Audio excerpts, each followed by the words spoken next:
नमस्कार दोस्तों, स्वागत है आपका हमारे YouTube चैनल पर। आज हम पढ़ेंगे हरिवंश राय बच्चन जी की अत्यंत भावपूर्ण कविता तुम गा दो मेरा गान अमर हो जाए, जिसमें कवि जीवन, त्याग, प्रेम और अमरता की गहरी भावना व्यक्त करते हैं। तो चलिए शुरू करते हैं। इस कविता में कवि हरिवंश राय बच्चन अपने पाठकों और समाज से भावपूर्ण विनती करते हैं।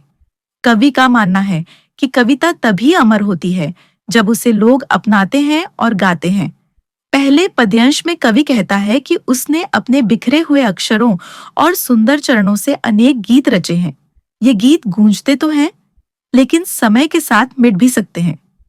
जब ये गीत लोगों की आवाज बनते हैं, जब कोयल जैसे मधुर कंठों में गाए जाते हैं, तभी वे अमर होते हैं।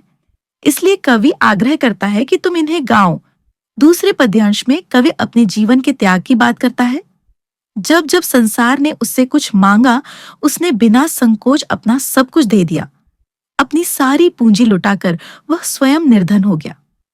कवि कहता है कि उसके इस दान में भौतिक वस्तुएं नहीं हैं, लेकिन फिर भी इसमें सब कुछ निहित है। यदि लोग उसके इस त्याग को स्वीकार कर लें, तो वही उसका दान अमर हो जाएगा। तीसरे पद्यांश में कवि समाज की संवेदनहीनता पर दुख प्रकट करता है।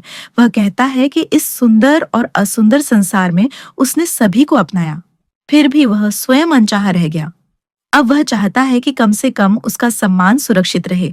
यदि लोग उसके मान को स्वीकार कर लें, तो उसका गीत अमर हो जाएगा।